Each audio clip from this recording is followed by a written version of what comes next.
माशाल्लाह इंतहाई बेहतरीन, शानदार। अस्सलामुअलैकुम वरहमतुल्लाहि वबरकातुहू। बरसात के मौसम में अगर आपने मशरूम्स ना खाई तो क्या खाया। ये मौसम बरसात का ख़ास तोहफ़ा है, लज़्ज़त और तवानाई से भरपूर इंतहाई मुफीद ग़िज़ा है। और मैं पूरे यकीन से कह सकता हूँ अगर आप एक मरतबा मशरूम्स खा लेंगे तो फिर मेरी तरह आप भी मौसम बरसात का इंतज़ार ही करेंगे। और जब भी कभी आपके सामने मशरूम्स का जिक्र होगा यकीनन आपके मुँह में पानी आ जाएगा। तो आज की वीडियो में हम इसके बारे में कुछ ज़रूरी इन्फॉर्मेशन आपके साथ शेयर करेंगे, आपको रेसिपी भी दिखाते हैं किस तरह हम इसका मज़ेदार सालन बनाते हैं और कुछ अहम तिबी फ़वाइद से आगाह करते हैं इंशाल्लाह। मशरूम्स की दुनिया भर में हज़ारों अक़साम है। इसे उर्दू में खुम्बी कहा जाता है और पाकिस्तान में तो खैर इतना रुझान नहीं है, लेकिन दुनिया भर में इसकी बड़े वसी पैमाने पर काश्त होती है। इसकी करोड़ों डॉलर्स की सनत है। याद रखिए कि मशरूम्स की तमाम अक़साम खाई जा सकने के काबिल नहीं है। कुछ बहुत ज़्यादा जहरीली होती हैं, कुछ में बहुत साइड इफ़ेक्ट्स होते हैं, कुछ सिर्फ अद्वियाती तौर पर इस्तेमाल होती हैं और कुछ ऐसी हैं जिन्हें खाया जाता है। मुख्तलिफ डिशेस में उन्हें इस्तेमाल किया जाता है, सालन बना के भी खाते हैं और मुख्तलिफ डिशेस में इस्तेमाल करते हैं और बड़ी वसी सनत है इसकी, जैसा कि मैंने अर्ज़ किया। तो जो अक़साम खाई जाती हैं उनमें से एक ये है टर्माटोमाइसिस। ये बहुत लजीज बनती है। वैसे तो इसके जायके को बयान करना थोड़ा मुश्किल है, लेकिन कुछ इसका जायका चिकन के साथ मिलता जुलता होता है और बहुत खुशगवार जायका होता है।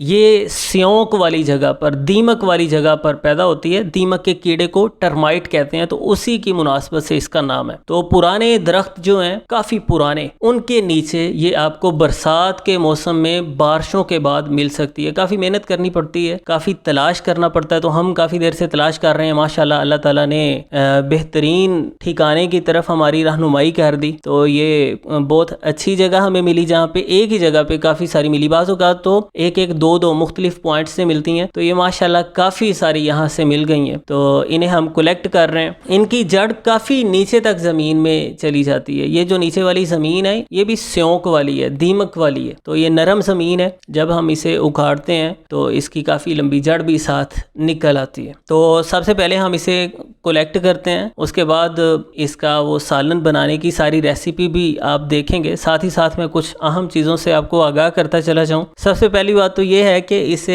रेकमेंड किया जाता है कि कच्चा खाएं। कच्चा खाते हैं तो फिर हमें पूरे फ़ायदे मिलते हैं। कहा जाता है कि पकाने के अमल में इसकी बहुत सारी ग़िज़ाइयत ज़ाया हो जाती है। तो मैंने इसे कच्चा भी खाया। कच्चा तो बस बतौर दवा ही हम खा सकते हैं, मतलब खुश जायका होती है लेकिन वो ज़्यादा नहीं खाई जा सकती। और जब हम इसे पकाते हैं तो बहुत लजीज बन जाती है, मिर्च मसालों का उसमें जायका आ जाता है। तो फिर दूसरा रास्ता ये हो सकता है कि हम इसे बहुत ज़्यादा ना पकाएं, यानी चंद मिनटों के लिए बस पकाएं कि वो अदरक लहसुन मसाला वगैरह का जायका इसमें रच बस जाए। बहुत ज़्यादा ना पकाएं ताकि इसकी ग़िज़ाइयत हमें मैक्सिमम हासिल हो सके। तो बात करें इसके फ़वाइद की, ये बहुत अच्छी लैक्सेटिव है। ये पुरानी कब्ज़ का बेहतरीन इलाज है। शदीद कब्ज़ से जो परेशान है वो 2-3 मरतबा जब इसका खुम्बी का सालन खाएंगे तो ये इंशाल्लाह आंतों को साफ़ कर देगी। आंतों से फासद मादों को ये धकेल के बाहर निकाल देती है। हज़्म जज़ब के अमल को बेहतर बनाती है। मैदा आंतों की ख़राबी को दूर करती है। बहुत अच्छी लैक्सेटिव है। लैक्सेटिव कहते हैं ऐसी दवा को जो कब्ज़ कुशाओ, यानी जो आंतों को नरम करती हो। तो खुम्बी के अंदर ये सलाहियत मौजूद है। ये आंतों को साफ़ करती है, फुजलात को आंतों से धकेल कर निकाल देती है। कब्ज़ वाले मरीज़ों के लिए ये बहुत अच्छी ग़िज़ा साबित होती है। ये ब्लड प्रेशर को नीचे लाती है, यानी जिन लोगों का ब्लड प्रेशर हाई रहता है उनके लिए बहुत अच्छी ग़िज़ा साबित होती है। दिल की सेहत के लिए मुफीद है। जिनका ब्लड प्रेशर बहुत लो रहता है वो खुम्बी ना खाएँ, उन्हें इससे परेशानी हो सकती है। तो हाई ब्लड प्रेशर वालों के लिए या जिनका नॉर्मल रहता है उनके लिए ये बहुत अच्छी ग़िज़ा साबित होगी। ये स्ट्रेस को, एंजाइटी को दूर करती है, तबीयत को तरोताज़ा करती है, गुर्दों के अफ़ाल को बेहतर बनाती है। कुछ लोगों को प्रॉब्लम होता है कि उनके किडनीस में बहुत ज़्यादा स्टोन बनते हैं, यानी पथरी बनी वो निकल गई, फिर बनी फिर निकल गई, बहुत ज़्यादा स्टोन्स बनते हैं। तो ये गुर्दों को क़ुव्वत देती है, गुर्दों के अफ़ाल को बेहतर बनाती है, जिससे ये बार बार पथरी बनने वाला जो प्रॉब्लम है ये हल हो जाता है। इसमें कैल्शियम भी पाया जाता है, तो ये हड्डियों की सेहत के लिए भी बहुत फ़ायदेमंद साबित होती है। जिस्म को वाफिर ग़िज़ाइयत मुहैया करती है, हमारी जिल्द को बेहतर बनाती है, जिल्द को निखारती है। ये दिमाग को सुकून देती है, वसवास खदशात को दूर करती है, याददाश्त को बेहतर बनाती है और भूल जाने की बीमारी को ख़त्म करती है। इसमें बहुत सारे बदन के लिए ज़रूरी मिनरल्स और विटामिन्स पाए जाते हैं। तो सबसे पहले हमने खुम्बी को कलेक्ट कर लिया, मुख्तलिफ़ दरख्तों के नीचे से ये हमें मिल गई है माशाल्लाह, और गुजारे लायक काफ़ी हो गई है। ये 2-3 मरतबा हम पका के खा लेंगे। तो अब बढ़ते हैं जी इसके अगले प्रोसेस की तरफ। अब हम इसे धो के साफ़ सुथरा करेंगे। तो इसे पानी के टब में डालेंगे, हम किसी बर्तन में पानी डाल के उसमें ये खुम्बियाँ डाल देंगे। इसे मल के धो कर इसकी सारी मट्टी को, गर्दो गुबार को दूर कर देंगे। तो एक एक को पकड़ के आपने इसी तरीके से धोकर साफ़ सुथरा कर लेना है और दोबारा फिर थोड़ा सा पानी डाल के, ताकि अगर कोई मिट्टी के ज़रात बचे हैं वो भी निकल जाएं। साफ़ सुथरा करने के बाद अब हम इसे काट लेंगे, बारीक बारीक छोटा छोटा काट लेंगे। जब तक हम इसे काट रहे हैं तो अदरक, लहसुन, मिर्च मसाले का हमने वो चटनी सी तब तक तैयार कर लेनी है। यानी एक तरफ ये काटी जा रही है, दूसरी तरफ हमारा मसाला बन रहा है। वो दिखाने की इसलिए ज़रूरत महसूस नहीं की कि आप अपने टेस्ट के मुताबिक, जिस तरह घर में आप कोई भी सालन बनाते हैं वैसे ही आपने वो मसाला भून लेना है।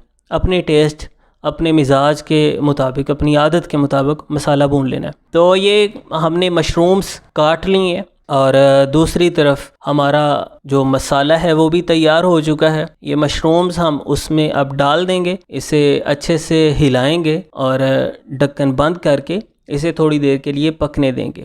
तकरीबन 5-7 मिनट पक जाए तो काफ़ी है। ये अपने अंदर का पानी बाहर निकालेगी, यानी इसमें जो पानी मौजूद होता है उसे बाहर निकालेगी और उस पानी में थोड़ा सा पकेगी। तो ढक्कन को उठा के थोड़ी थोड़ी देर बाद, मतलब 2-2 मिनट बाद आपने थोड़ा सा उसे हिलाते रहना ताकि वो नीचे ना लग जाए। 10 मिनट तक पका लें, या इससे थोड़ा ज़्यादा भी पकाया जा सकता है, लेकिन 5-7 मिनट, मैक्सिमम 10 मिनट तकरीबन काफ़ी है। जैसा कि मैंने आपको बताया कि इसे कच्चा भी खाया जा सकता है और कच्चा खाना ज़्यादा मुफीद साबित होता है, लेकिन हम इसे पका रहे हैं कि बतौर सालन हम इसे इस्तेमाल कर सकें। तो उसमें हमें ख्याल रखना है कि इतना ज़्यादा ना पकाएं कि इसकी ग़िज़ाइयत ही ख़त्म हो जाए। तो हमने इसे अब उतार लेना है। हमारा सालन पक कर तैयार हो चुका है। इसे आप खाइए, लुत्फ़ उठाइए और फ़वाइद समेटिए। और अगर आप बाहर जंगल से मशरूम्स कलेक्ट करते हैं, वैसे तो मुख्तलिफ़ फूड स्टोर्स से ये मिल जाती है, तो ज़ाहिर सी बात है वही बेचेंगे जो खाने के तौर पे इस्तेमाल होती है। अगर आप बाहर से कहीं से कलेक्ट कर रहे हैं तो उसकी रिसर्च कर लें, उसके बारे में तहकीक कर लें। ये जो किस्म है इसे तो हम अच्छे से जानते हैं, तो वो हमने आपको दिखा दी है, हम खाते हैं और सालों से खाते हैं। तो बाकी आप कोई भी मशरूम की किस्म है वो गूगल लेंस वगैरह की मदद ली जा सकती है, उस पर सर्च किया जा सकता है, या कोई आसपास से दाना लोगों से आप पूछ सकते हैं कि ये खाई जा सकने के काबिल है या नहीं। पूरी तरह से जब आप श्योर हो कि हाँ ये खाई जाने वाली है तो फिर उसे ही खाइए। और ये जो हमने दिखा दी है इसके बारे में तो आपको कोई शक व शुबा रहा ही नहीं है कि ये खाने वाली है। वीडियो अच्छी लगी है तो दोस्त अहबाब के साथ भी ज़रूर शेयर कीजिएगा। चैनल पर अगर आप नए हैं या अभी तक सब्सक्राइब नहीं किया तो सब्सक्राइब ज़रूर कीजिएगा। मिलते हैं इंशाल्लाह नेक्स्ट वीडियो में। अल्लाह हाफिज़।